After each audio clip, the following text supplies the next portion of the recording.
So assuming my Comcast internet holds up this entire time. As we get started here, we'll let people matriculate in. Chris, you're looking very tan from being out at camps all week. Yeah, it would benefit me to, try to remember my bucket hat at some point. You need a sombrero. Do you put on sunscreen? I did not this go around. Is that like a new tactic or something? No, just didn't. I don't really like the feeling of like the candy coated shell. Never mind. I was going to make an M&M joke with Chris, and it's probably not appropriate. We should probably get started here on the podcast as people trickle in. All right. All right, for those here, welcome. I'm going to start us off as if this was a podcast as well. So we're juggling two different products at once. 3, 2, 1. Welcome to On the Bench. I am your host for this episode, Brendan Sinone. If you're watching me on YouTube, we need to confirm, Zach, am I blinking enough or too much, not enough? What's happening? Normal blinks right now. I'm hoping that continues so you don't freak out the live viewers. My normal or just like a normal person's normal? Hopefully normal person, but I know that's probably not likely. All right, you heard Zach Blaustein there. We also got a very crispy-looking Chris Nee who refuses to wear sunscreen. It's an interesting approach. It's not a refusal. It's just I haven't done it. Okay, and then we got poor Dane who's learning from you and getting sunburned all the time. And so you're basically like when Dane gets skin cancer in 40 years, it's going to be your fault. But you probably won't be alive then to talk about it. So bingo. All right. So as we get going here, and I will try my best to not be meandering and all over the place. No promises. We do have a ton to get to because it is camp season. Hence Chris's nice little crispy knee look right now. We're out there pretty much all the time. At least one of us is at any given time out there on the bench, at camp, somewhere near campus. There's just a ton going on. We have a lot to get to as a result of that. Before we go any further, a little housekeeping. First off, a shout out to our sponsors, Chattanooga Whiskey. Holding up a nice single barrel bottle here. They do amazing work in the bourbon game, rye whiskey as well. They actually just won a couple of awards, fellas, from the ASCOT, which I think I'm pronouncing it correctly, American Spirits Council of Tasters. I don't know how I can get on that, but they're 111, one double platinum, which is the highest award you can get in the blind taste. Their Chattanooga Whiskey 91, their baseline entry-level bourbon as well, one double platinum, and then their rye whiskey, one gold. So doing a fantastic job. No surprise here for the people who have tried it. I know a lot of our audience members have given them a try and discovered them through us. Thank you for trying them. One of my favorite whiskeys out there. My favorite because they're sponsoring our show as well. And then also a shout out to the Turner Group. The Turner Group. Listen, Colin Turner, Amy Turner of the Turner Group are doing an amazing job of being hands-on, detailed, buyers and sellers in the home market. They're going to help you out if you're in the state of Florida, if you're in Central Florida specifically, but also if you're looking to start renting in Gainesville and Tallahassee and college towns in Florida. If you have your youngins about to go to campus in the next couple months, don't rent. No. Go ahead, reach out to the Turner Group. If you have some extra money aside, you could actually make this a money-making venture. If you buy a home, start renting out to others. Like you become someone who makes money instead of just throwing your money away. So those are our two sponsors. I want to give a shout out to, and then also a shout out to Seminole Softball. They had an amazing season. Team 40 was a ton of fun. The Knowles 24/7 coverage of it, I'm extremely proud of as well, of what Brett Nevitt did up there with Chris Nee helping him out. Our coverage was second to none of a really fun team, one that left its guts on the field and played extremely hard all season. The postseason was a lot of fun. That was kind of when I jumped in, parachuted into watching it, and what a blast that they were. Lost to a really good Oklahoma team, but again, laid it all out there on the field. A ton of fun, and just in general, like Brett's coverage was excellent. He's now killing it with baseball coverage as FSU looks to turn over its roster in the transfer portal. He's doing a great job with that as well. And now as we get into camp season here, we start talking about FSU recruiting. We're crushing it as a website in general. We are doing a 60% off annual sub promo right now, network-wide. We checked on Saturday morning. Knowles 24/7 was second in the entire network. So hats off to Chris, to Dane, to Zach, and the guys who are spearheading our recruiting coverage. That promo runs until the 15th. So a few more days. Yeah, a few more days. So get into it. So fellas, let's get going here. It's elite camp. just happened this weekend. Quarterback camp happened last week. There's passing camp, big man camp. Before we get into those, Chris, you were at Mega Camp on Sunday. Just Mega. Mega Camp. When it first came out a couple years ago, the idea of it at Florida State, polarizing for some. Shout out Energino, and one that we were really all kind of hands on deck covering. I think with a little bit more time, with this coaching staff getting ahead of things on the recruiting trail a little bit, didn't seem quite as much of a valuable resource. I don't want to put words in your mouth, though, Chris. I guess your thoughts on Mega Camp, its value to the program, I guess how you approach covering it on Sunday. Well, I enjoyed it because it's almost like an AFCA convention, getting a bunch of coaches from different colleges, different high school all together. There was ballpark 750 to 900 kids somewhere in that window. I don't know where the number settled at. That's about a little less than half of what it was 2 years ago, right out of COVID, when it was kind of the first thing that happened after COVID, where there was 2,000 plus kids and it was just packed out. I do think they've lost a little steam, mega camps as a whole, not just from an FSU perspective. There is mega camps prior to FSU. USF had one on Thursday. Mercer had one previously. South Alabama, Kennesaw State. So regionally, there had been some options before FSU rolled around. From an FSU perspective, I mean, there was probably ballpark of 12 kids I really liked, and maybe another dozen that I probably should have paid more attention to that could be FSU types.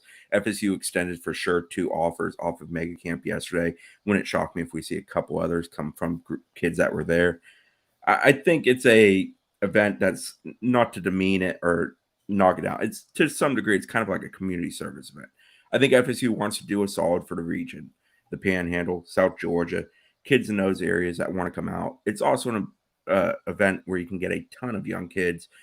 You know, there obviously were a lot of 24 kids, but there were almost as many 25 kids, a decent amount of 26, some 27. I believe there was even a 28 that participated. So, you know, you get a nice collection of young talent. It has a worthwhile reason. I thought this year they did only 2 sessions versus the 4 they've done previous 2 years. That was a little bit nicer in the sense of it was done. Like, it didn't drag on all day. But some of that is also because of reduced numbers.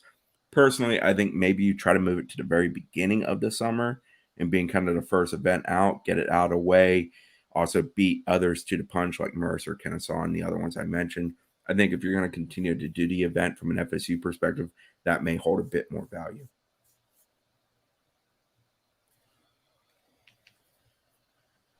I was muted. Let's Get It Mount asks, is this our last camp? The answer to that is God, no. So individual camp this coming Wednesday, big man 7 on, not this Wednesday, but next Wednesday. I've heard that's going to be a monster ballpark of 50, 60 teams. They all bring a lot of linemen and some individual linemen come. That's going to be the biggest camp I've ever seen at FSU from a Mike Norvell perspective for the big man 7 on. The last one, which they had last Wednesday, had about 30 teams, and that was the biggest to date. There's also a kicking camp. I believe that is also this Wednesday. I think that might be it. There's one more individual. I think that's actually on either Sunday or Monday around Father's Day. And then obviously we're also dealing with official visitors. They have a couple in right now. They'll have a bunch in this coming weekend, a couple early next week, and then a bunch in that final weekend. That last weekend, June 23rd, is going to be a monster official visitor weekend. So from a FSU perspective of camps and officials, June is insanely hectic.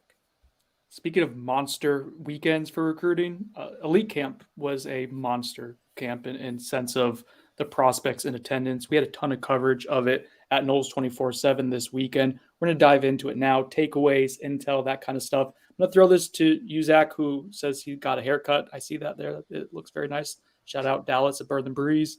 Your thoughts, just generally, before we'll go very in-depth with it here. We're going to spend a lot of time park on this topic. It's going to be a majority of what we talk about today. But your thoughts on the Elite Camp, when you saw the list, the guys who ended up showing up, just general vibes there. Yeah, I mean, with it being a weekend camp, you're not going to get a lot of top 2024 prospects on campus besides your commitments, because if they're good, they're on official visits to other schools. And for guys like a guy like Elias Williams, who's a 3-star that FSU is kind of in eval mode with, they got him on campus and got him to work out for the staff, which I think is what it should be. You should get guys like that to work out, get them, in person, evaluate their tools in person, and see if you want to pursue them more heavily moving forward. And then the priority of the camp this year was I liked it a lot. It was a lot more focused on the underclassmen, so 25 and 26 prospects. I felt like last year they limited themselves a little bit because of the just they focused a lot on 24 or 23 at the time, and not as much on 24. And maybe that just was because they were coming off of a not so great season. They have more momentum this offseason on the recruiting trail, and I think that's a large reason for it. But I like how much they prioritize getting a bunch of top 2025 prospects on campus. We'll get into a bunch of the bunch of those guys, but I thought that was really something that stood out to me. I love seeing all the elite talent along the line, especially at D line. I thought that was a really stacked group. And then the receiver position was awesome to watch. It was just a really fun camp, and you could tell the talent level was at another level compared to last year's elite camp. Yeah, a few quick hitters for me. Elite Camp lived up to the title of Elite Camp. It was the expectation of people coming in, the expected list, it lived up to that. That's always a good sign. That means you've got a good read on the room, good communication with kids. I think that's indicative of a well-organized program, which we know FSU currently has. I thought it was really good. I mean, I thought every position minus maybe linebacker had stuff that we really, really liked. And linebacker did have a couple kids in that we're high on. They just weren't on the field working out. There was a decent collection of talent that was onlookers and not participants, which is normal for any camp. To Zach's point, it's kind of funny. Last year was so focused on last year's class to a degree, while this one was more focused on the next class. That's sort of where it all has gravitated towards. One, that's a good sign for FSU because FSU, again, is a 10-win football team, has some momentum, is recruiting at a high level, and has established relationships, all of which pay off in the recruiting game. The 24 kids that FSU is dealing with currently, they're on official visits, and they're going all around the country on officials. You're not going to get a whole lot of 24 kids outside of dudes you're trying to evaluate that are that sort of prospect. A Kobe Jones, for example, that showed up to camp is a guy like that. But it was about 25 kids. It used to be that the individual camps that they have would be the following class and the class after. Well, no, the individual camp on Friday was a lot of 26 kids. So the 25 kids were all at the elite camp, and it's because FSU's board in 25 is pretty well defined already, which is an excellent sign. It means they're recruiting ahead for the first time in a long time as a program. FSU is really ahead of the curve. And I thought the collection of talent was phenomenal. We're going to obviously dive further into that, but it was a good event. They had to dance around raindrops a little bit. I think they did a good job of infusing seriousness, meetings with the kids, while also having a little fun, like going into batting cages right before they went out to the field, just to kind of loosen up, get after it, have a little fun, let the coaches pitch to them, which seemed like guys enjoyed. But they rushed out to the field because they had a window with the weather, and they wanted to get it out there, and they wanted to get the work in.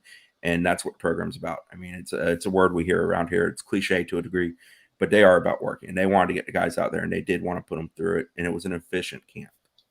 Chris, you mentioned the prospect of working ahead and recruiting ahead. I remember back under the previous regime, it felt like they could never catch up. Yeah, David Kelly used to talk about it openly with us when we were chat that they came in, they felt like they were behind on the current class they were recruiting in the next class, and because they were playing such catch up, they couldn't get ahead on the following class. And obviously, with the fact they were only here for 21 games and basically equivalent of those months, they never got there. And then you have a new staff, you have COVID, so that eliminates the possibility of getting ahead. You're not very good for a year or two, which doesn't give you any momentum. You're always kind of playing catch up, trying to put together classes. You finally get there, and you win 10 games, but you've built relationships. FSU's having success in 24 because of relationships they built for that class, but we're seeing that at a higher degree for 25, 26, and so on. It seems like a combination of longevity now for the staff and having some stability, and then combined with on-field results. Like you don't get ahead without having both of those things working in your advantage. Landon Thomas is a great example. Landon Thomas has a 3-year relationship with Chris Thompson in FSU. Yeah, and that's why they got him the second time around. So guys who are not a class ahead and a class ahead have 3-4 years with this staff, and that matters. And this staff is one that they want to get kids on campus a half dozen times. They go and see the kids in the spring. They get out and see them in January. When Mike Norvell can get out, he's hitting a helicopter. He's getting to as many schools as possible. They make a lot of effort to have a lot of face time, and that's why they win in some recruitments. And obviously, they're not going to win every recruitment, but that's why they do an effective job of putting themselves in position to get a lot of kids. And they usually have a pretty good read of the room overall. Speaking of helicopters, we have a tease for a Zach story later on in this podcast when we get through all the recruiting stuff. Let's get into it, gentlemen. Elite camp. I want to go position by position, kind of blend our takeaways, our evaluations, our own thoughts, along with intel developments, who is here. So I think that's how we'll work through this for the next 20 to 30 minutes or so. But just let's like general overview. I'll start with you, Zach. Like, who was either one, the most important player to show up, or two, the most impressive performance, or if you want to combine them into one, feel free. But let's just go with like the headliner for you. It's tough. I think in the 24 class, I think it's going a little bit under the radar, but Zaquan Patterson, he's a top 247 defensive back that showed up. And I don't think when he arrived on campus at FSU or was planning to make this visit, he had planned to work out at the elite camp. But he walked into Doak Campbell Stadium without a jersey on. And then right as they were warming up, I guess the FSU staff convinced him to work out, and he just changed into a jersey right then and there. And I thought he was really impressive. And I think it was a big deal that he worked out. FSU has been, a little on and off recruiting him over the last half year or so. I think they were hot and heavy with him early, and maybe, some of the communication tailed off a little bit, but I think that communication has picked up a lot within the last few weeks. And I think FSU's right back in his recruitment, and he kind of made it seem like he's Mike Norvell's guy. His freshman year, he said he came up here for a camp, and Mike Norvell brought him into his office and basically said, like, I'm going to be the point man on your recruitment. We're going to be super close. And that's kind of what's happened since then. And now that he's heading into his senior year, FSU's in his top 5, including other schools like Miami, Ohio State, Michigan, and I think Georgia. A really talented prospect. There's some question as to what he's going to be at the next level, what position.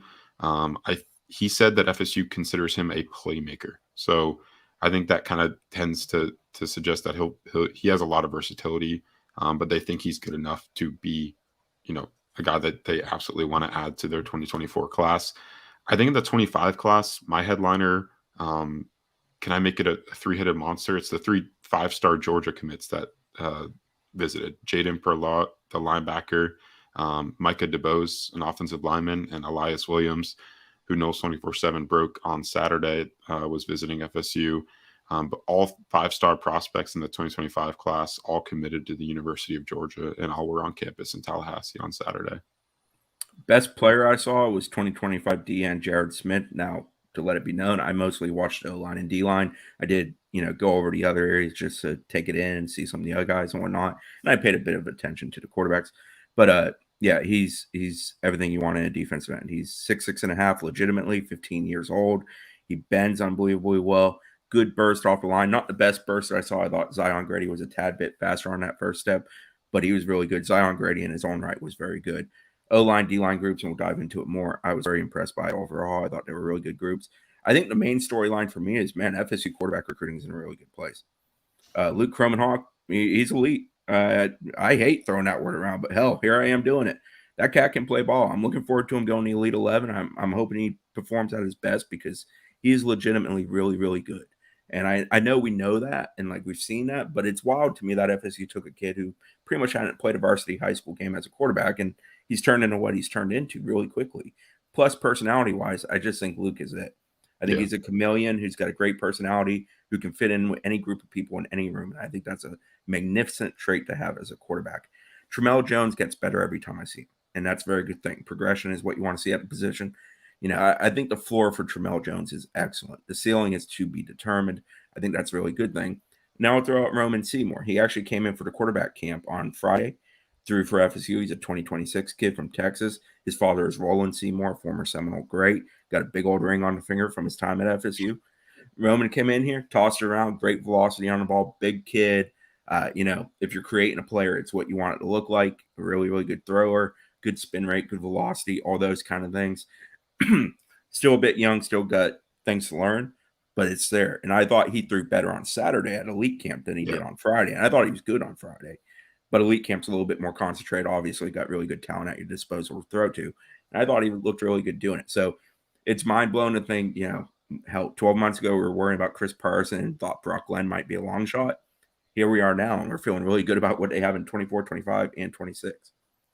I love seeing the way that both Luke Kromenhoek and Tramel Jones interacted with each other as well. And that was, to me, a very stark contrast. Not to say that there was like tension between Chris Parson and Luke Kromenhoek last year, but just as we reflect, like where the dynamic of that room, of FSU recruiting, of the culture of the program is going in general. Like there wasn't any drama with this year's elite camp. There was last year. Like that was the most interesting part of the camp was Chris Parson going to show up? Interviewing Chris Parson afterwards was like the word awkward comes to mind. Yeah. And so I bring that up because I don't want that to be the focal point, but like seeing those two guys, being both Tramel and Luke, they played a game of horse together afterwards. They were chatting with each other the entire time. They were throwing with each other when they were warming up. Like, yes, like that's what it's supposed to be in terms of those guys supporting each other. I think that's a big reason why they were comfortable taking Tramel Jones, because they knew that he would be comfortable being the guy after the class of someone as highly rated as Luke Kromenhoek. And they knew he was confident in himself. And like to see that with your own two eyes, like manifest itself as a real thing like that. Yeah, that's good. That's an encouraging, it's a small detail, but it's an important one. Luke Kromenhoek, as Chris said, he is, we'll get started going into position by position stuff here. He is legit. He is the ball flies out of his hand as easily as you would want it to in a quarterback. He's athletic. He's very self-assured with himself. And a side note here, I think not that it was a lingering issue by any means, but it's just nice to get it off the table. Georgia got its quarterback commit for the class of 2024 in Dylan Raiola. You don't have to worry about them late in the cycle or anything like that to start kicking around like the tires on Luke Kromenhoek. So that's great.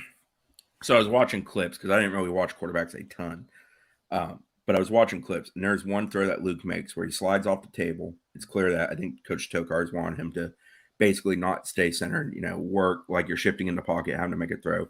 And it's essentially a slant to the middle, like you would be going under a linebacker before you get to the safety. But he makes almost like a sidearm throw, leading it into a little window. It's a simple 8-10 yard throw, but it's so not simple, and he did it really, really well. But that's where Luke really impresses. Like the arm strength is fine. The ability to go vertical is there. The ability to throw in the small windows is there. The ability to throw to a receiver who's going to get open is there. But the ability to make throws where you're kind of throwing them open, that's what separates really good from really great quarterbacks. And I mean, it's just a camp, so I don't want to do that. But like, it was a throw. It was cool to see on film. Speaking of Elite 11, Luke will fly out there this week for the finals out in, I think it's in Los Angeles. And I asked him about, what he's looking forward to. And he said, I'm going to go win it. He's definitely aiming to win it. After the camp, I guess Elite 11 uses a different football or something like that.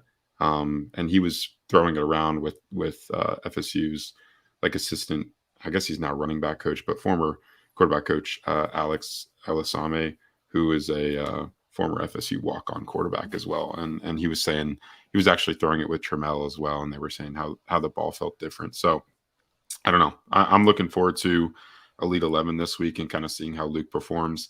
I think he's going to be one of the most impressive quarterback prospects there, not only on the field, but off the field and any of the, the stuff they do to test, the minds of the quarterbacks. I think if you go watch the official visit episode we did with Luke a couple months ago with all the X's and O's guys and I think that was one of the most impressive like interviews / I don't know what you want to call it, video content pieces that we've ever done with a recruit. I mean, he was just beyond impressive breaking down his film. His memory is absurd. I mean, his recollection of just specific plays throughout his entire junior season. He'd just remember where they were at in the exact portion of the game. I mean, if you haven't watched that, I would highly suggest go watching that on our YouTube channel, go in the live section and go back a few months. It's called The Official Visit with Luke Kromenhoek. I'm really excited. I think he can prove to a lot of people why he's an elite quarterback prospect this week. And I'm going to, have my eyes glued on those Elite 11 updates via our national guys. I think Andrew Ivins is headed out to LA to watch that competition unfold. I think Bud Elliott said he'll be there as well. And Bud was up helping us out with coverage this weekend too. And I think we all knew last year when we saw Luke in person, like we thought he'd be good when he committed because we had seen Chris and I remember going to that camp. It was like it was like the last individual camp, and he looked good there. And then you got to see the growth that he made year over year last camp, and it was really good. We were all impressed. Bud was up there. Zach, we all got to see him. Then you get to see the jump again this year, and it keeps stacking and it keeps getting better. One other recruit I want to mention at quarterback before we move forward, Cameron Hill from Thomasville, Georgia, nearby Thomasville. Yep. There was another guy about 30 years ago who came to Florida State from Thomasville, Charlie Ward. Also, shout out Jurassic Park, 30 years old yesterday. It's a hell of a thing, guys. But Cam Hill was very solid, I thought. Good size, maybe a little bit bigger than Tramel Jones is right now. He's a year younger than him. Someone who still has a lot of refining to do with his game, but like the good moments on Saturday were good, and I believe FSU will continue to recruit him because they like what they saw. They're not in a rush. Obviously, he's 2026, but he's a name to know. I have to create a profile for him at 24/7 Sports, but yeah, really, really solid player there and relatively local. Let's move to running back. Cam Davis. Zach, you were paying a little bit more attention to the running back group. He's obviously committed to Florida State. I think we have a good idea of what he is and what his game is, but I'll be damned, man. Like his foot speed was really impressive. I thought catching the ball impressive too, getting vertical. Did he impress you, or maybe better word, did he surprise you at all with some of the things he showed in that camp setting? I've watched him do similar things before, so not super surprised. But I think he overall, like when you look at him, you don't expect him to be as quick as he is.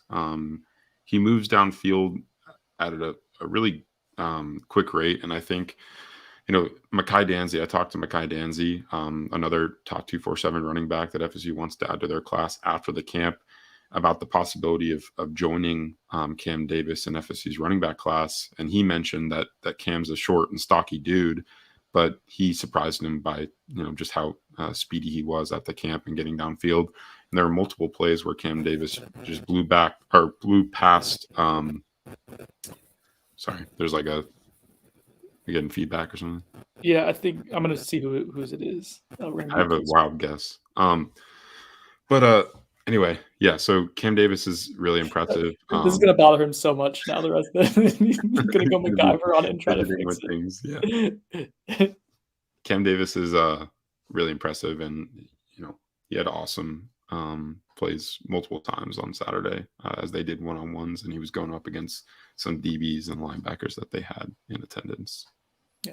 I didn't know he was as fast as he was. Sorry, go ahead, Chris. I knew he was good, like straight line speed, but like the foot quickness was all right. That worked. Real quick, Micah Danzy working out. He came right off of a track meet and did that. They were kind of surprised he worked out. They thought he was just going to come and hang out. So that excited FSU. They were pleased to see that. I think to a degree, it's definition of toughness for a guy to be willing to do that. Did Alvin Henderson work out, or was he just hanging out? He hung out. I heard he had a minor injury going in, and there was a possibility of him working out, but he just decided not to. Yeah, good to get him back on campus, though. Alabama receiver 2025. I think he's arguably their top target in that class right now. He's a guy we went and saw during the spring. Zach and him chatted. You can go find that interview. Sharp kid. FSU's done an excellent job there. Let's go to wide receiver. I don't know where we want to start with this. You know what? Not the biggest name among the group, but I want to give a shout out to BJ Gibson. I thought he was one of the most consistent wide receivers that we saw on the day. I thought the evaluation take was good at the time, but his polish as a route runner was impressive. I know Dane walked away very impressed with BJ Gibson as well. So for a guy who thought would be a really good athlete, yes, that checked out, but seemed very sure of himself as a route runner, as just a general receiver. So I think if you're FSU, you walk away from the camp feeling really good about that evaluation and seeing him go against some really good defensive backs. Jamie French. Yeah, I was going to say the 2025 guys, Jamie French and Kobe Howard on different sides of I-10 there are both worth talking about. Jamie French, we know really good. We got to see him in the spring, seen him multiple times. Zach has before said that the Jacksonville Mandarin prospect is maybe the best wide receiver in the state in 2025. I think that remains clear when you watch him move. But then also we were really impressed with Kobe Howard out of Pensacola too. Also 2025. Zach, what was the deal with Kobe Howard? Was he hurt this past season? Is his ranking's a little suppressed, I think, for what he actually is talent-wise. So last summer, he suffered a really nasty leg injury at a Miami camp, like one of these types of camps that he went. I think it was a 7-on-7, and he was out for like probably 3/4 of his junior or sophomore season, and then came back for like the final few games. He played with FSU 2023 signee defensive back Jabril Rawls at Pensacola Catholic. He's a talented prospect. The height is, I think, the biggest issue with him. I don't think he's that tall, but what he showed on Saturday, I thought he looks like he's in the best, playing shape that I've seen since he returned from the injury. Dane and I went and watched him play in one of the games. He came back and he still looked a little bit rusty, but he looks, as good as he was before the injury now. And I think he's a guy that FSU is going to continue to talk to in that 2025 class.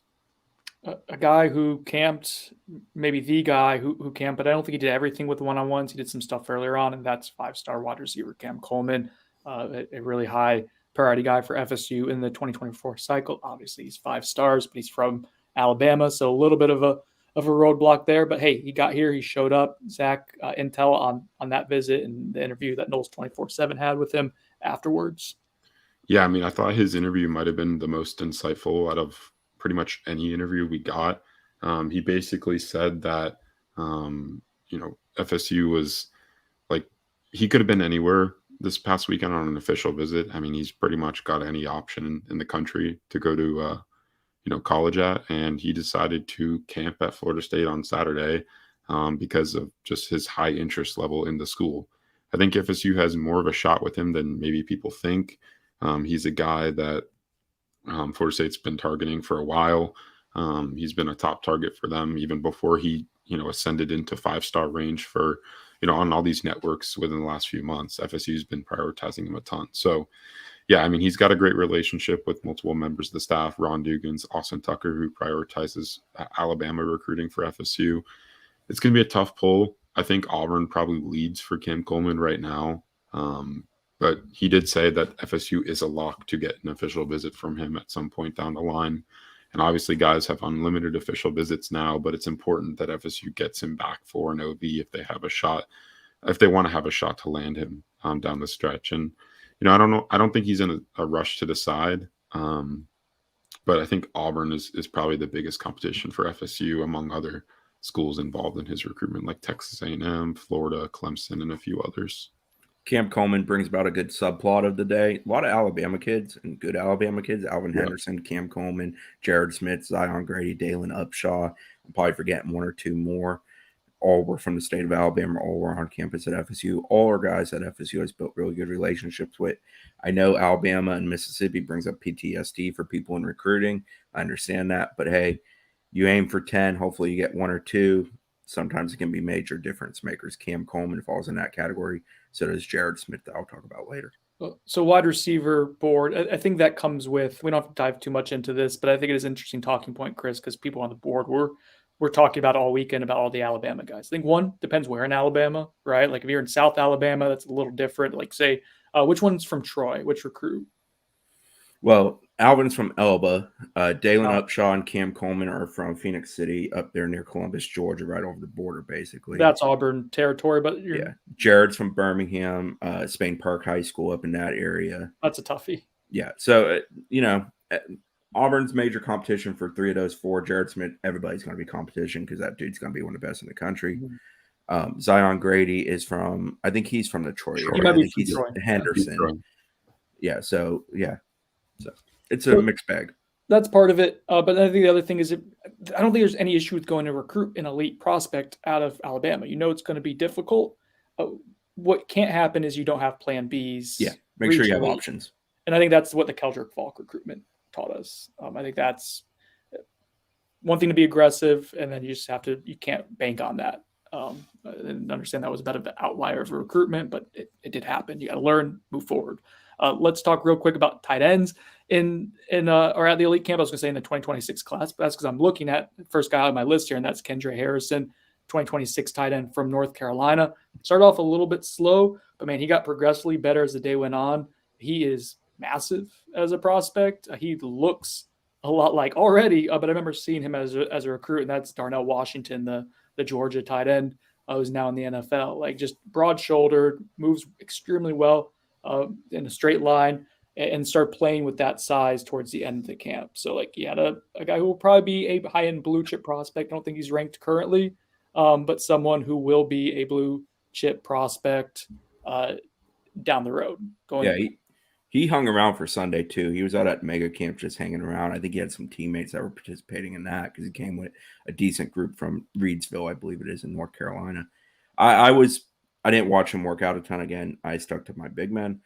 But I was pleased that physically he looked good because his measurements make me think he's just so big, but he carries it well. And from all accounts, he moves pretty well too. Go ahead, Zach. No, I was going to say he was a really impressive prospect. I mean, he was making plays downfield consistently, and a guy that, probably had a better performance on the day than the Elias Williams, the 2025 UGA commit, I thought. And just like Chris said, he's listed at 6'7". I think that's probably correct. He might be like 6'6", but carries the weight really well. He's not just like a long, lanky guy. I mean, he's got a thicker build, which is impressive for a 2026 prospect. And, Chris, is there a chance that he can reclassify to 25? You talking about Harrison? I am not sure. I can poke around on that. I think Bud. I don't know offhand that that's a case. I think Bud put it in the thread on the mega camp. He was talking to him at the mega camp, and apparently he's already like 16 years old. So there's a possibility for him to reclassify. Yeah, I know he's someone that, in talking to Bud on Saturday evening after the elite camp, he's somebody that they do, as a company, they view as a very high level prospect for 26 currently. No, we did have Elias Williams, the Georgia commit that Zach mentioned. I thought he was a little bit more impressive, more consistent, but both are going to be blue chip. One's a blue chip guy already. Another one's going to be a blue chip guy. Chris, I understand why you're the president of the fan club, the arm length, the athleticism, the ball skills. Yeah. It's you good. Watch him play basketball and it translates to football, and he's really good at it. He's also willingly physical in football, which is sometimes tough for a younger big kid. I think he's awesome. Landon Thomas, also a blue chip recruit and a commit for Florida State, former Georgia commitment. So FSU's just chipping away at the Georgia guys, but he was there. Credit to him. He participated both at the camp this weekend and in 7-on-7 tournament earlier in the week as well. So it's good for a guy of his stature. Show up, compete in multiple settings. It's what you want to see. You could tell he's got a lot of physical tools, still plenty of room to develop and to become more consistent, but like the foot speed at his size is super unique. All right, Chris, here we go. You ready? Some big men talk? I'm here for it. Okay, offensive line had, I think the 2025 group was probably more impressive from a star perspective, but some 2024 guys that you want to work out as well. So let's go. You spent the majority of the time in the trenches, but let's start with 2024. Jaden Todd is someone that the staff was intrigued by coming to camp. It seemed like he held his own. And is this did he have a performance that elevates him on the board in your estimation? I mean, the big question is, does he get offered? He hasn't yet to this moment in time. Do I think he's going to get offered? I do. There's definitely people on the staff that are fighting for him to get offered. There are people that are very high on him. The number one comment I heard was that technique fundamental-wise, got some learning to do, got some work to do. Not all that unusual with bigger body kids, especially from smaller towns. But like the ability to get around him just wasn't there. He's so wide, massive, and fairly athletic with decent feet, good feet actually, that it's just really hard to get around the kid. So yes, I think there's a real chance that FSU offers him. We've mentioned the Andre Otto, Chris Otto comparisons with him in the sense that they're both Ivy League intelligence kids, big bodies, a little bit different of a recruit versus your normal kid that you deal with personality-wise. And it all holds. It's all very true about Jaden Todd. And there are people on this staff that are equally as excited about him as they were about Otto a year ago. Credit to FSU staff. They're not afraid to go to unusual places to find a big man. Chris Thompson went around to his region. That's his region. Really liked the kid. South Georgia for the people listening. Yeah, it's Dublin, Georgia is the area that he lives in. West Lawrence is a high school. He, there's people that work alongside Alex Atkins that break down film, evaluate film alongside him, and they loved him on film. And he's a baseball, football kid, and yeah, he's got a lot to work with. I think they're going to pull the trigger. We're seeing some stuff go out today. Expectation is some stuff goes out today. It'll be interesting to see if he's one of them, but I think they're really close. They're not in a rush to just take high school linemen with this day and age of the portal. But I think he's a kid that's kind of worked the swing because he is such a massive athletic body with a lot of traits that you really like. So Dublin, Georgia has two. Him and Nazir Johnson they're different high schools, but the same area. Yeah. Two 300-pound D1 prospects. Athletic freaks. They're both pretty good athletes for being big boys. Yeah. It's funny. All right. So the 2025 class, Chris, I think was the one to really pay attention to. Micah DeBose was there. He worked out. I didn't think we were expecting that. The Georgia commit. Him, Max Buchanan is someone you love from Seminole High School. Solomon Thomas, someone that we've seen camp before. He seems to be getting better. Let's maybe focus on those guys, but just general thoughts on the trench class in general on the offensive side of the ball. I really like Solomon Thomas a lot. FSU offered Solomon Thomas a year ago at camp, and seeing the progression from that point to now, it's obvious. His body's gotten bigger. He's a very strong kid, does an excellent job of getting his hands on people, moves his feet pretty well. There's stuff that he's still learning. He might end up being an interior guy instead of a tackle, but he's a high-level good football player. Max Buchanan, kind of cat that would put his face in a fan. Like that's the best way I can describe him. He loves being physical and aggressive. He gets his hands on people. He's excellent with his hands for a high school offensive lineman. Not shocking. His father is a high school offensive line coach for Seminole High School, which regularly competes for state titles, as Brendan can point out, as a Central Florida native. And I like Max a ton. I think Max can be really, really good. He's a kid that, again, we've kind of seen him progress. He's continually done stuff with FSU for the last couple of years now. And, I saw him at Under Armour's event in Central Florida. Saw him here recently in the last couple of months. He was very good in both performances. Micah DeBose was fine. He was good. Maybe I expected too much because of the Georgia connotation and everything that comes with it. He didn't blow my socks off, but he wasn't bad either. He was perfectly fine. I think I expected too much, truthfully. Like, reflecting in that one 24 hours after the camp, I wasn't blown away by him. I wasn't underwhelmed by him. It just was. But he carries the weight good. He's done a good job of shedding weight. He used to carry a decent amount of bad weight. He doesn't seem to be that way anymore. The frame's excellent. Like, I understand why he's valued as he is. He just didn't blow me away. And then, it's worth mentioning, he didn't participate, but the onlooker was David Sanders, number one player in the 2025 class from Charlotte, North Carolina, Providence Day School. He spent the entire weekend at FSU along with multiple family members, mom and dad, and the sibling. And, he took it in the camp. He was intently watching. He didn't want to get out there and work for whatever reason. I don't know if it's a high school thing or whatever. He's no one player in the country. Probably really doesn't have to. But he was invested in it. He was mimicking things they were teaching, mimicking things they were learning, taking mental reps. It was noticeable with him. And, man, he is ultra impressive. Caught up with him on Sunday as he departed campus to fly back home with his family.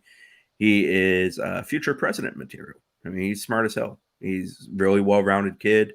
Everybody I talked to at FSU that dealt with him over the weekend was ultra impressed by him personality-wise. He carries the weight great. He's a really good athlete. Like, checks all those boxes, as I love to say. But he does. There's a reason he is in that contention with Elijah, the D tackle from Savannah, as probably the best player in the 2025 class. And I think Jared Smith's another one who will be in that discussion. But there's a reason he's there. He wholeheartedly belongs there, both physically, mentally. Everything he brings to the table is there. Yeah, Chris, go ahead, I was Zach. talking to someone at FSU about him, and they said that he was one of the top prospects they've ever evaluated. His film is ridiculously impressive at both offensive tackle, which he's likely going to play at the next level, and defensive end. Apparently, the second half of his film is like pretty much all defensive end, and it's just as impressive. Like, he might be a 5-star prospect at both. Which one do you think is more valuable? Like, which one would be? Well, no. Offensive tackle. We have a lot. We have a lot to get to. I won't. It's tough to find great offensive tackles who can be left tackles, and David Sanders can be a left tackle. Oh God, Chris put a left tackle stamp of approval on him, guys. I did. We need to have like a graphic made up for that when that happens, because it doesn't happen very often. There's like a half dozen every given year, maybe. Means something. Yep. All right, so let's go to defensive line, Chris. And I want to start off with the 2025 defensive ends. Both looked amazing in different ways. Well, let's just kind of park the bus there for a minute or two and talk about Jared Smith and Zion Grady. Yeah, first step, Zion Grady's got Jared by literally a step, but they're both impressive off the jump. But Jared Smith's frame, lankiness, build, ability to bend, it's elite. All of those characteristics are elite, and his first step is perfectly fine. He can probably get a tad bit faster. I thought he was really good. Zion Grady as well, also very, very good. There's a reason I think they're top 2 guys in Alabama in that class, and they're the top 2 guys at that position nationally. They belong there. They deserve it. Zion Grady bucks and just gets after you, gets his hands on you, can move you. That group as a whole, really, really good. And I like that they had good competition to go against on the offensive line. It made it a much better camp. It wasn't kind of David versus Goliath. It was a couple Goliaths going against each other, which was refreshing. We had other guys like Jalen Wiggins, local defensive lineman. He showed enough get off on the edge, but he's a guy we expect to grow into an interior guy. Elias Williams is a very interesting body from Hudson, Florida. He could be an edge.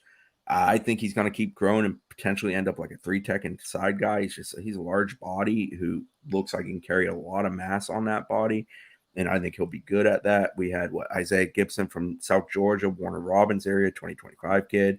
He's already got an FSU offer. I thought he held his own and did very well on the day. Again, big body that's still developing. Smith and Grady are without a doubt edge guys. The other ones were all sort of like to be determined, like big bodies. I think Wiggins is almost certainly going to end up an inside guy. The other two are a little bit more which way is it going to go as it continues to fill out. But I thought as a whole that group was really good.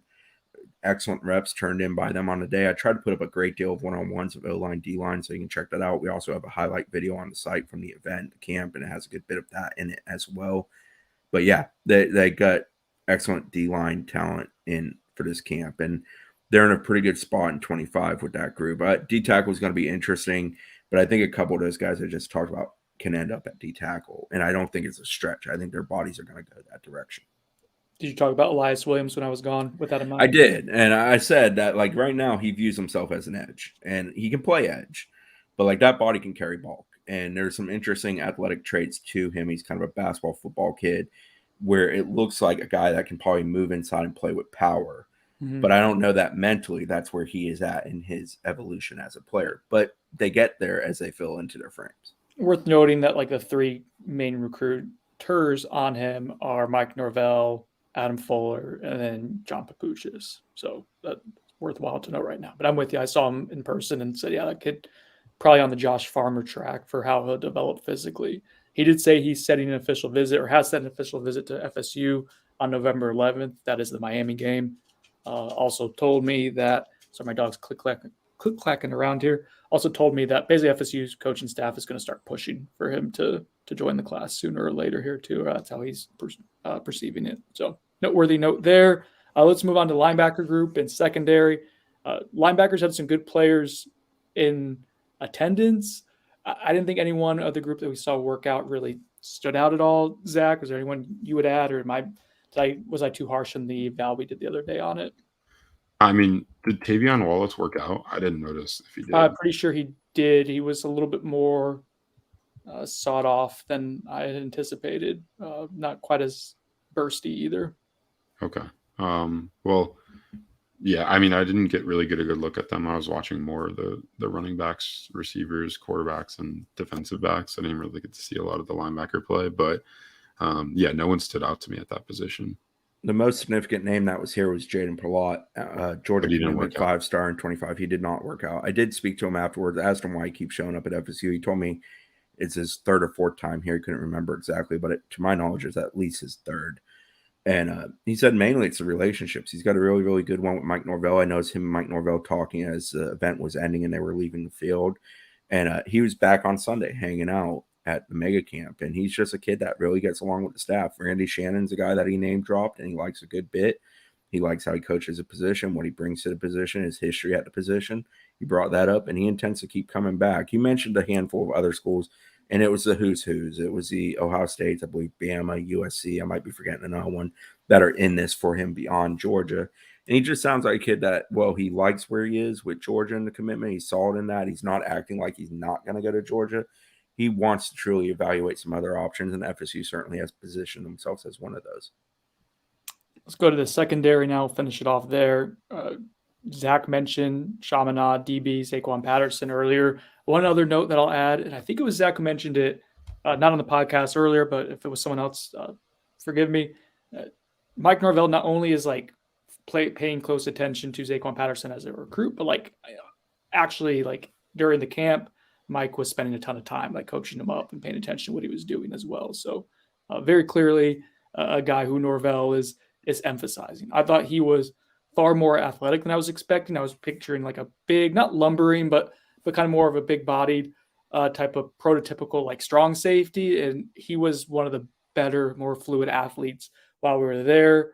Hilton Stubbs from Jacksonville Mandarin, his older brother, is currently on campus at FSU as a walk-on. I thought he looked good, and Dane liked him a lot, and some of his fluidity at his size. He's a guy FSU's very high on the 2025 cycle. Excuse me. A guy that we saw that we ended up kind of liking, who really got an uncovered gem right now, but I expect to develop into a legitimate FBS target, is 2025 DB Zay Thomas. He might have been the best corner we saw all day, but I think ultimately the best corner, probably after reflecting on it, talking to sources, someone we liked at the time, and that's Dallas Golden, athlete from Tampa Berkeley Prep. Yeah, I asked yesterday to somebody that would know at mega camp, like, who stood out to you yesterday on the field at the elite camp at that position. First name out of their mouth was Dallas Golden, with very little to no hesitation. He's a very silky smooth athlete who knows how to play the position. Chris, did that person that you spoke with, did we mention every single person in our report who they thought looks good? They brought up 3 to me. So they brought up Golden, Greg Thomas, and I kind of brought up Stubbs with them, and they praised how he performed as well. So they did bring that name up as well and chatted about it. On Thomas, he's a guy that I guess they're sort of waiting on a little bit of game film before they go ahead and pull the trigger, but they did like him a heck of a lot. He, I believe, is at Heritage now. He has Aquinas and Heritage ties, but defensive backs coach Pat Surtain's familiar with him, obviously, from his former ties in that area and coaching in those high schools, specifically at Heritage. Zach, you were paying attention to the DB group. If you want to add anyone, please feel free.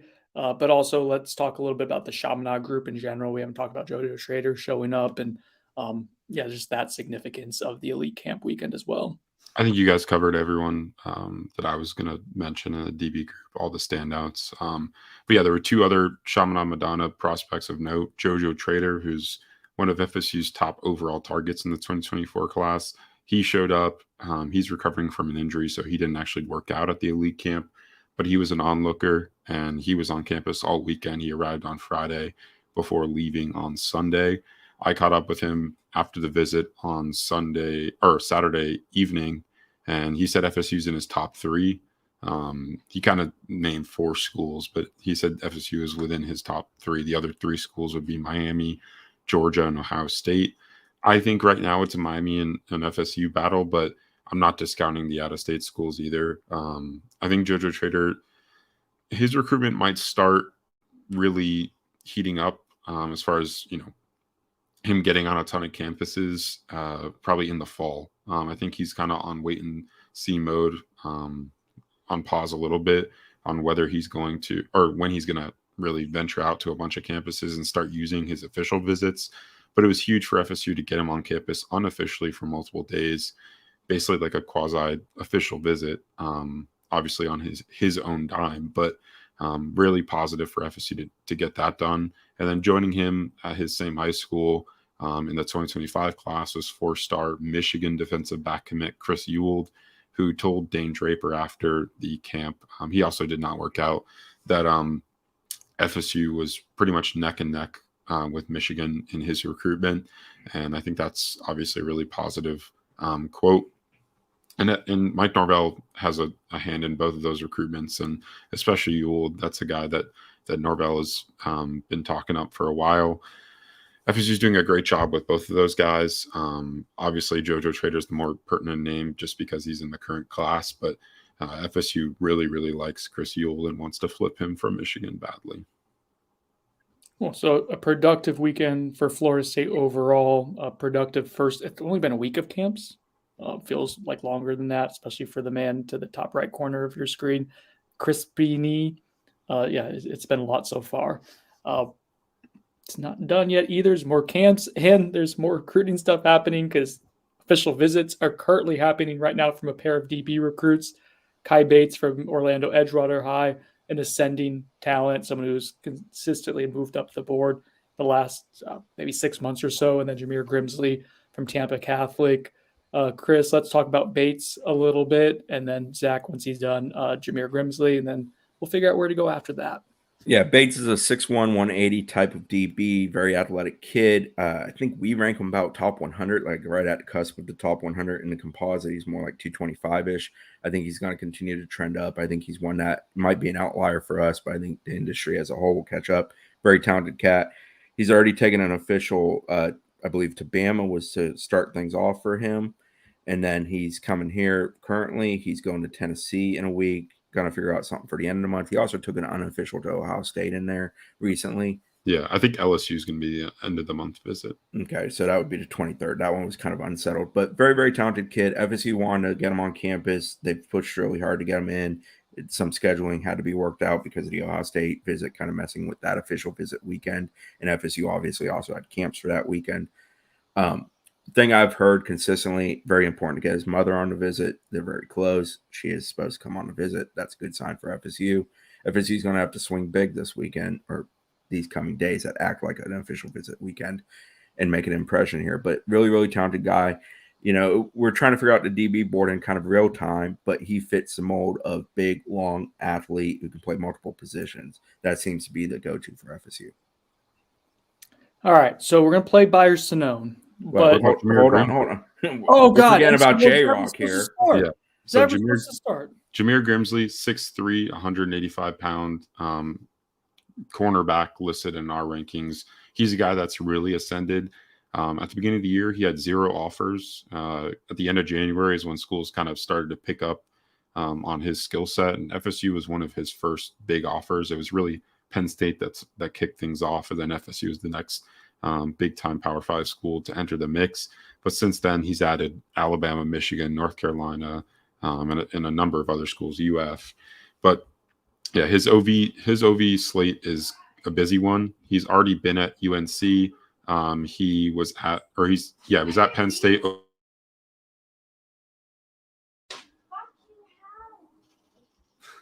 my God. Penn State over the weekend. Gabby is now such at a FSU, potty mouth. and he will go to Alabama next weekend and then Michigan to end the month. So he's taking all 5 official visits this month, and he's going to make a decision. Hopefully, he says, before his senior season starts, probably at the end of August. So maybe July or August decision for Jameer Grimsley. FSU likes him a lot. He's a lengthier defensive back than Kai Bates, a guy that I expect to keep ascending up the rankings just because of how talented he is. And he's also a talented track athlete. He ran 10.84 in the 100-meter dash this offseason. All right, so we have to get out of here, I think, soon is what's happening. Chris has to leave at 3 o'clock, so we have a hard out. Now, we have official visits to talk about still that are coming up. Probably going to have to punt that for later. Yeah.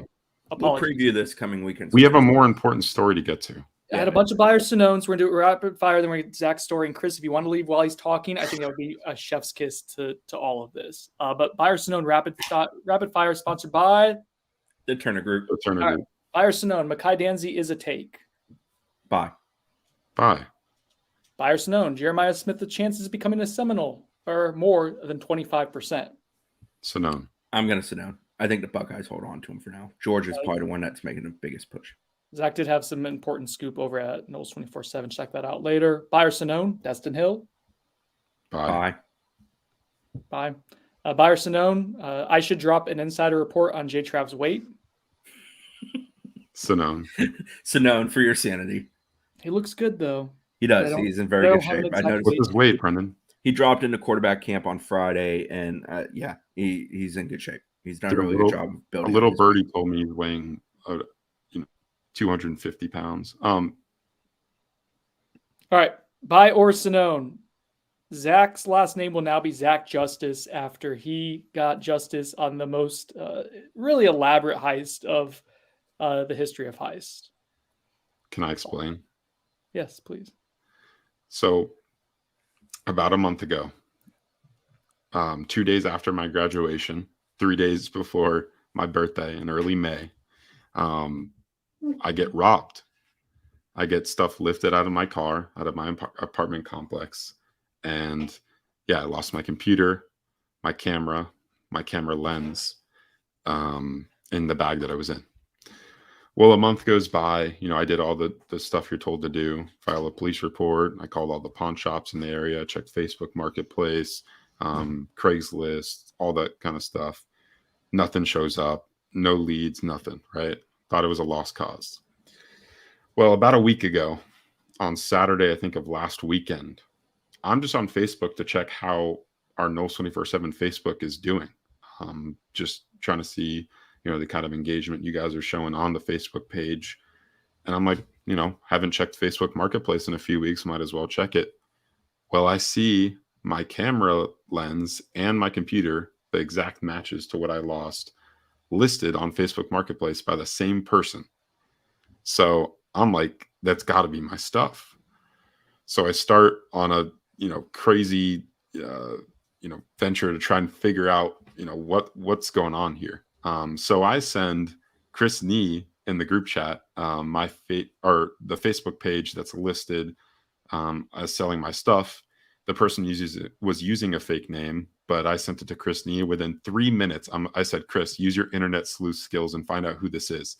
Literally within 3 minutes, I'm on the phone with my mom, and Chris sends me the person's real name. I look that person up. They've got a crazy criminal history. I'm like, this got to be the person. So that kind of gets the ball rolling thanks to Chris's internet sleuthing skills. I knew it would come in handy for something other than stalking 15-year-old recruits at one point. But that was huge. So I appreciate Chris a ton. We'll get into Brendan's involvement or lack thereof in this scenario in a bit. But yeah, so I get all that information, find out all the information about this individual who I suspect stole my stuff, and try to get in contact with the police to get help on this. Well, what I noticed is that over the weekend, because I figured out on a Saturday what was going on, I did not get a lot of help. There was not a lot going on. Couldn't get in contact with officers to try and get to the bottom of this. So, I kind of had to wait until Monday for my case to get approved and get assigned to a detective and stuff. So I get the case finally assigned to a detective. I get a call that Monday after finding out that weekend, and that's kind of when things started to really progress in the case. So the plan was to try and set up a meeting to buy back the items that I had lost. Buy back. Basically, set up a sting where the person would meet me to for me to fake buy the items, and then the cops would show up and arrest the individual. So we try at some point that week. This was last week. This all unfolded last week. So we tried at some point last week. I think it was on Thursday is when we actually tried to do it. And then on Thursday, it didn't work out because the individual was saying he had to wipe all the stuff off of my MacBook. So we pushed it to Friday. So literally Friday morning, this is the day before FSU's, huge weekend of elite camp and mega camp. I'm doing this sting operation where I meet the police. There are about 5 officers. I get into the back of an unmarked car. All the police are ready. They got their vests. They got, weapons and everything. And we're ready to go. So we pull up at a local supermarket in Tallahassee. And I'm like, meet me here. We're waiting there for, about 10 minutes. There's a bunch of us in unmarked police vehicles in the parking lot. I get the person. I tell them I'm at this specific location. The detective notices him first. I'm like, that's definitely him, just based on looking at his Facebook profile and stuff. So we roll up on the individual really quickly. All the cops kind of surround him. He gets arrested. About 5 minutes pass. They start going through the bag he had brought, and it was all my stuff. It matched all the serial numbers that I had provided the police for my lens and my camera. And I got validation right then and there, got all the stuff back after signing some paperwork. It was a very validating moment. And let's get into Brendan's involvement in this. I was very much, I'll admit, I was obsessed with finding my stuff. Because I just felt it was a very rare moment to find your stuff listed on Facebook Marketplace, not only in general, but a month after it the incident happened of my stuff getting robbed. Well, Brendan would constantly remind me that I was over obsessed, just, you know, making fun of just how passionate I was about trying to get my stuff back. So Brendan, by or Sonone, you were a horrible, you know, friend when it came to this situation. Sonone, and for a few reasons. Okay. First off, to my point, Chris is going to be about 10 minutes late picking up his kids, largely because of you. No, I'm not picking them up. I'm meeting Carter for baseball and Just stuff. play along for the bit, Chris. Jesus. He didn't need to say. For the record, I buy. Thank you. Okay. Chris was very entertained by my involvement or lack thereof in this. I felt like I was extremely supportive of you when this initially happened. I was walking you through what I would do with the insurance company. I've had my car stolen before. The same week that I broke my leg, and I had my PlayStation 2 at the time struck by lightning, all within like 4 days of each other. Bad things happen in threes. For someone who had just broken their leg, the PlayStation 2 going away was a toughie. There wasn't a whole lot else to do in high school. I think it jumped the shark of not being able to emotionally be supportive of you anymore when I found out that there was going to be a helicopter on standby to chase after the guy for petty theft, basically. That wasn't my choice. And it wasn't petty theft. The stuff was worth thousands of dollars. There was a lot of resources, a lot of time and energy into it, and I'm happy that Zach got it back. None of that was my doing. I didn't say, hey, guys, can you guys have a helicopter? Chris, they were talking about him putting on a hat and doing like stings and like setting up fake. It was becoming comical. I think it's more so what it was. Okay, but none of that was my choice or my request or my doing. So I don't know why that would be my fault. Did your girlfriend think that you were being obsessive? My girlfriend was very supportive. She totally did not tell me that I was too obsessed with it. I was extremely supportive and also extremely happy when there's finality to it all. I think that's the best way to describe it. Is we're all happy that it's over and we're happy you got your. Also, if you give me a little information, I will find out a lot about you real fast. What'd you do? Did you do a like a Google photo? Just get a name, search for a name, find other things attached to the name. You pull the string, and then you see what you get. Don't commit any crimes on us because Chris is going to get to the bottom of it. This guy messed with the wrong person because he had Zach's OCD in full effect, the journalism skills of Chris Nee, of Zach, and then Zach's parents are lawyers too and have accessibility to databases and stuff too. So that combination, there's not a whole lot of other people's cars you would have not wanted to steal out of other than Zach Blostein. Let's just say the dispatch, when I called them and gave them all the information, said that they were hiring. I did enjoy when we're sitting at camp and Dane has a camera and Zach has a camera. I'm like, oh, we have two now. 2 cameras, 2 lenses, and 2 computers. Yeah. So, hey, it all worked out in the end. All right. Well, Zach, I'm happy you found it. I'm happy that it had a happy ending to the story. Are you? Happy ending. Yes, I'm happy that it's over. That's different than being happy that I got my stuff back. I'm happy that you got your stuff back in the best way possible. Though I would have liked to see the helicopter chase. Would have been worthwhile too. Once I started realizing that my tax dollars were going towards it, I started getting annoyed. Take that up with the police department, not me. All right. For a 2-camera Zach Blostein, for Chris Nee, Crispy Nee, I'm Brendan Sonone has been on the bench. We'll talk to you guys later.